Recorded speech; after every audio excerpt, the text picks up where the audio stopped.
The human eye is a miraculous instrument, perceptive, sensitive, forever tuned to the pulsating wavelengths of light. Yet the eye is hemmed in by horizons. It cannot see over a hillside or beyond the haze of distance. To extend the range of human eyesight, man developed marvelously sensitive instruments, binoculars.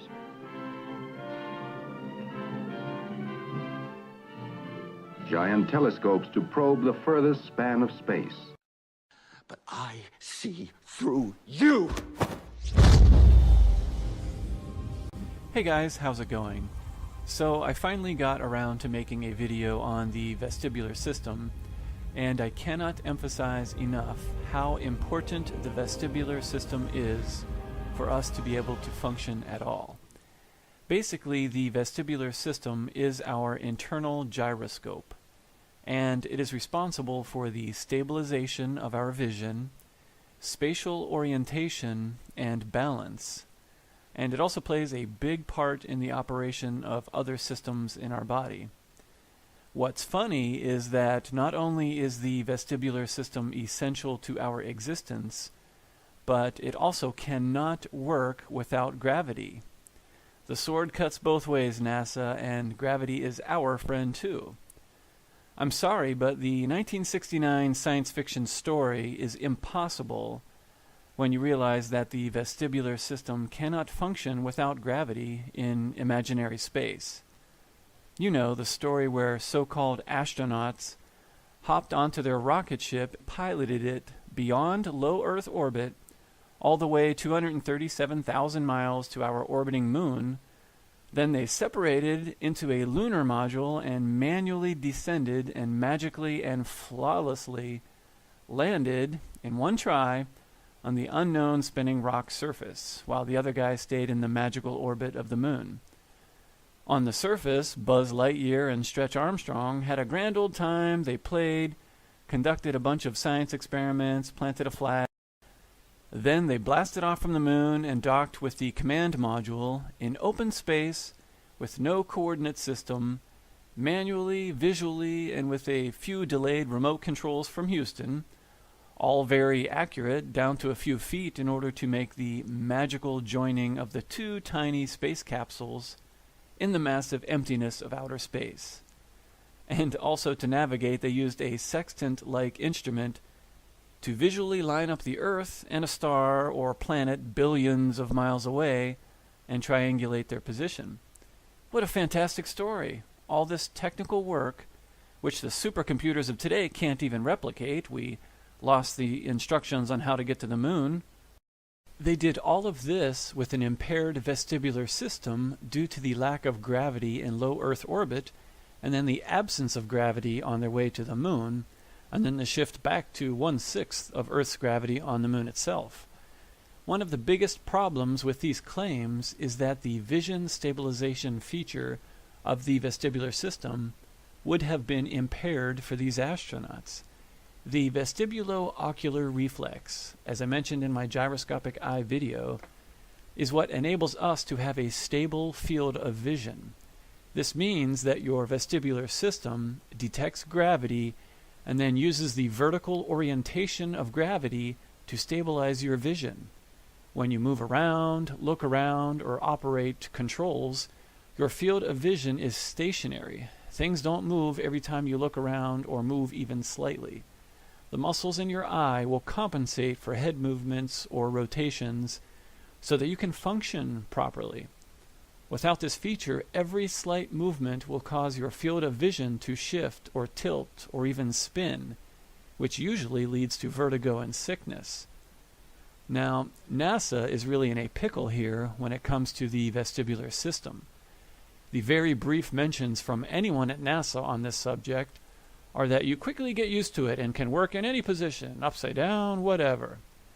Well, the problem is, the only way for that to be true is if your eyes are not detecting gravity and not trying to stabilize your vision. However, if your eyes are not stabilizing your vision, every head movement will cause your vision to shift, making it impossible to function or accomplish the simplest of tasks. So either your eyes are locked in place and your vision is now like a shaky camera that never stops, which makes it impossible to function, or your eyes are detecting gravity and stabilizing your vision, or at least trying to. But then if that's the case, you cannot work so easily upside down because you would know you're upside down. You would feel the difference. You see, this really is a catch-22 for space claims. The moon landing story is particularly suspect because on the way to the moon, there would not have been any gravity at all, so there could not have been any vision stabilization at that point.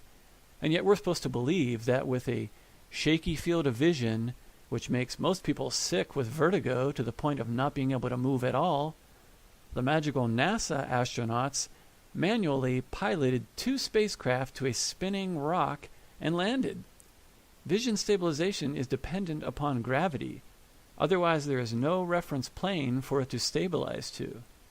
Either you have vision stabilization, which makes working upside down not so easy, or you don't, which makes functioning at all not so easy. So either way, I have never heard a good explanation from NASA about how astronauts can function in microgravity, or exactly how they deal with the vision stabilization feature, or lack thereof. And by the way, the NASA researcher speaking in this video is Joan Vernikos, and I actually like her work on gravity and how it is essential for life, sort of like radiation. She is one of the few people out there sounding the alarm on how bad sitting is for our health. She stresses how simply standing up every 20 minutes will do more for your health than exercise. Now, I don't know why she doesn't see some of the inconsistencies at NASA. I don't know if she knows that there's something wrong or if she is oblivious to it, but I never thought I'd live to say this when in the first, because there was such an emphasis on the vestibular system in NASA in the early days, and always has been. But the vestibular system is ending up being far more important than merely balance and coordination. I'm not underrating balance and coordination. I think you want it and you need it. But it is the clearinghouse for blood pressure regulation. It is a clearinghouse for a whole lot of activities, for muscle, for bone. Now there's research on bone being mediated through the vestibular system. So when the vestibular system goes silent, literally silent, you're in trouble.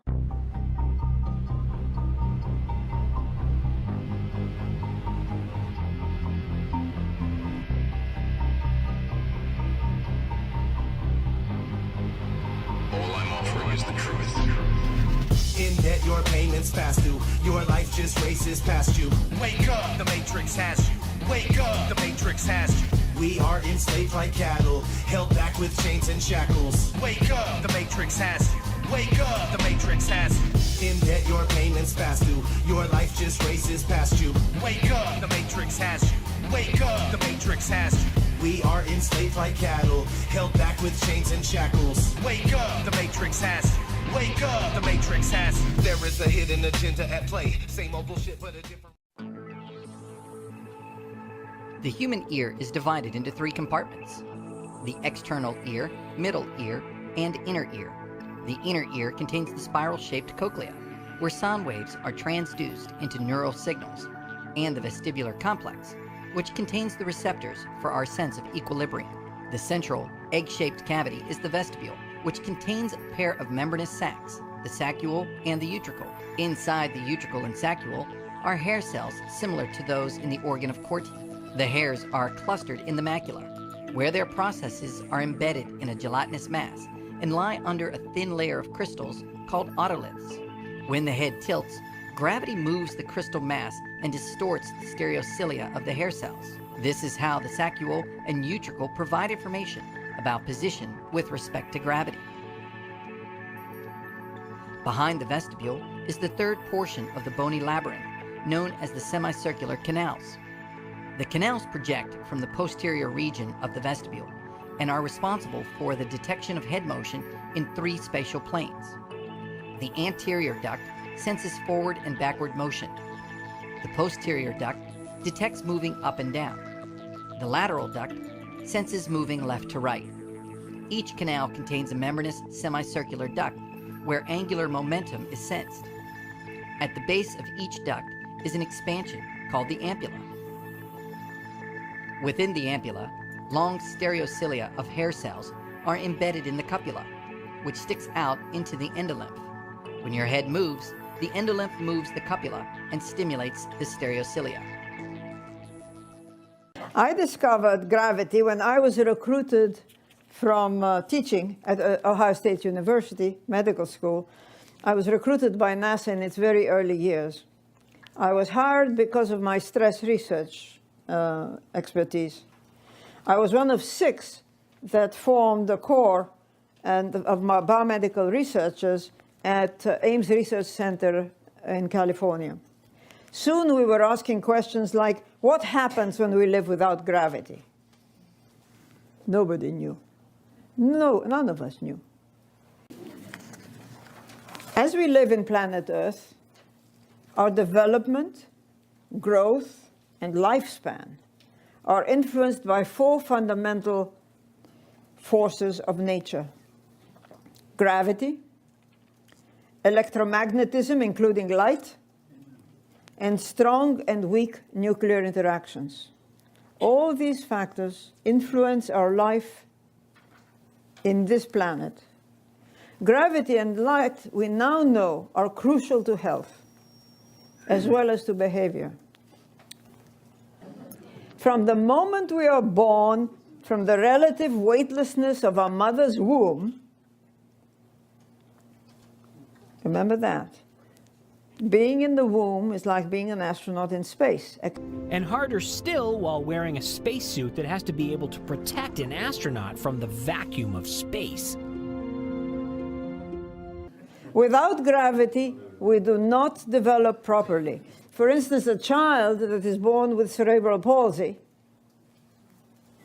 that cannot move on its own, cannot sense this vertical direction of gravity properly, and therefore does not develop normally.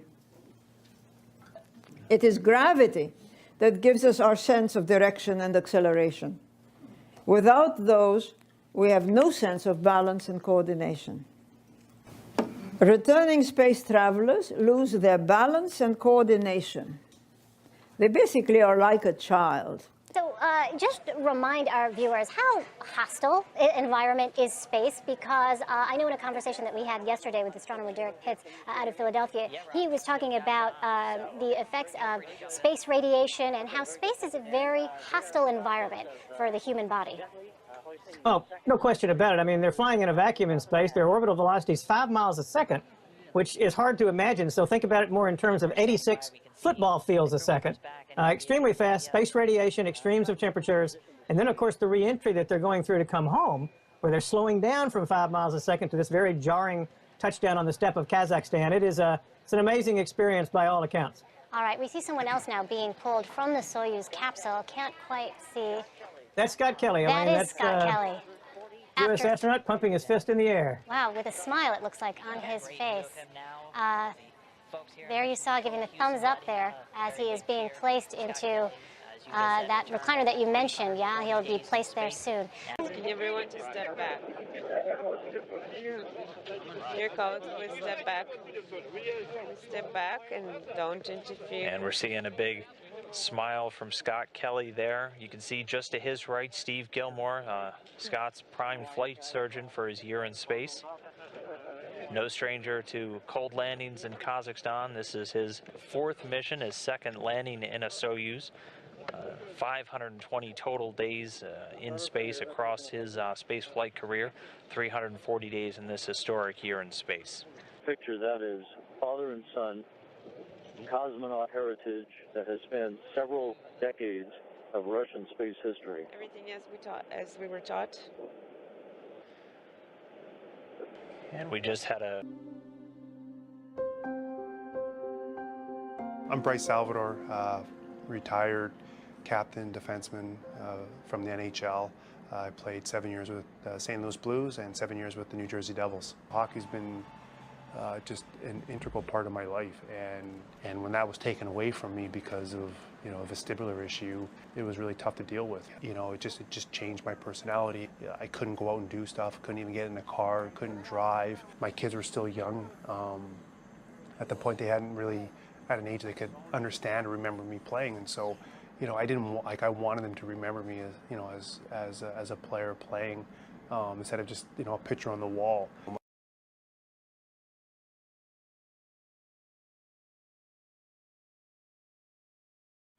And also in your inner ear, you have these 3 little tubes that are filled with fluid, and those are your interostation tubes. Those tubes help you get a sense of which way is up and which way is down. Well, the second you get into space, none of that works. Because if you're in space, you can work on the floor, you can work on the ceiling, you can work on the walls, you can work right side up, upside down. And it's very, very disorienting. So when you first get into space, one of the first things you have to do is really kind of come to appreciate that, okay, I'm in space now and I can really work in all 3 dimensions. I'm not limited to just working in one plane.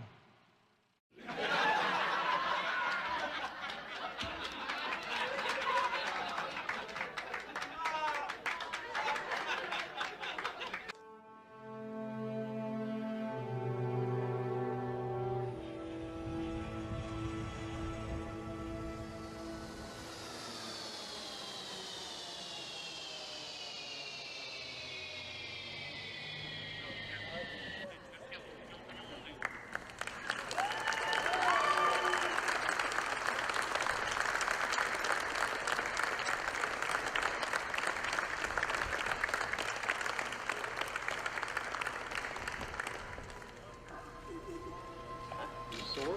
Yeah, a little bit. A little bit. Tired? How's the dizziness? A little dizzy. You got bigger. Like she's almost as big as Sandy. Here, you grow inches, 4 hours.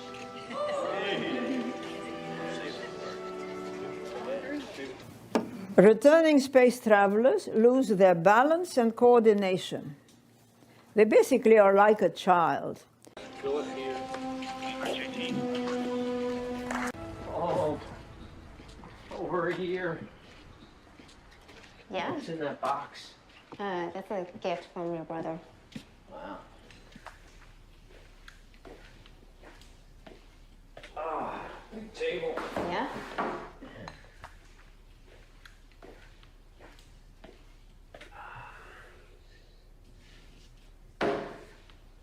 This is crazy. Crazy, crazy.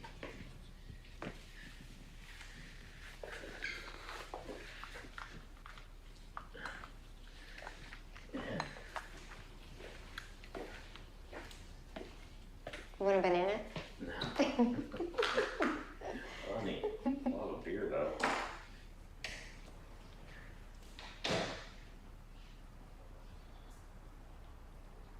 Yeah. All right. First time in the water.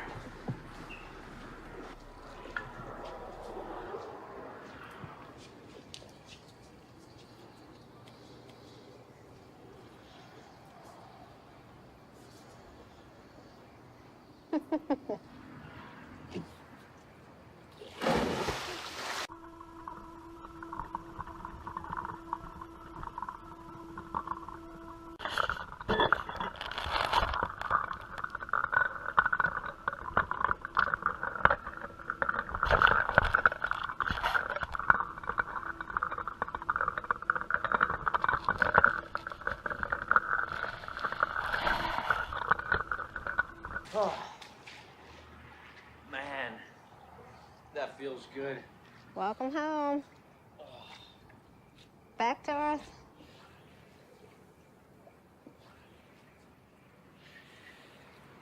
I wanted to do that for a whole year.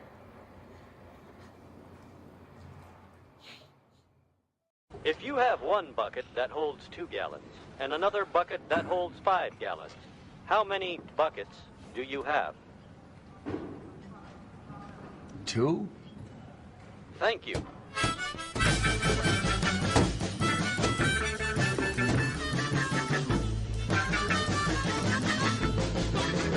Lord, I wonder what's got the matter.